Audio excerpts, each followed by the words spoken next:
The Supreme Court putting the brakes, at least for the moment, on Chrysler's bankruptcy.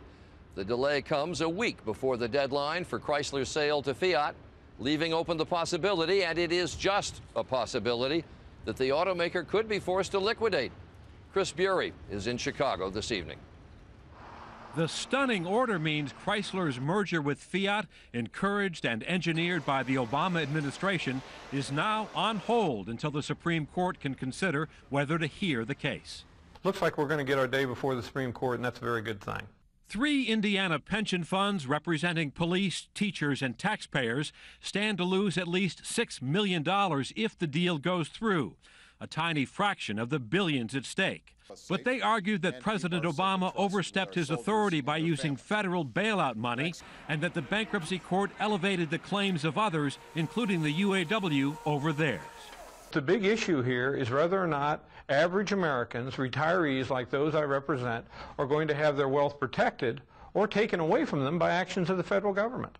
Today, U.S. Solicitor General Elena Kagan, in opposing Indiana, argued that the pension fund losses cannot outweigh the grave consequences that a collapse of Chrysler would cause. The government's argument is that the harm to Chrysler, which is possibly loss of the entire business, far outweighs the harm to this group that's owed a very relatively small amount of money. Timing is critical. The deal with Fiat is set to close by June 15th. If the court case is not resolved by then, the Italian automaker could cancel the proposed merger. It could mean that Chrysler's pushed into Chapter 7 full liquidation, because we could see Fiat walk away. For the Indiana pension funds, the gamble is they stand to recover more of their money if Chrysler is broken up and sold off. We're going to see some return, we think, far better than the 29 cents on the dollar that we've been offered.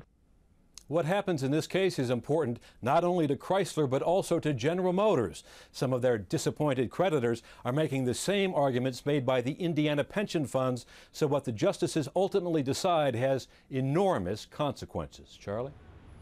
Chris Bury reporting tonight from Chicago.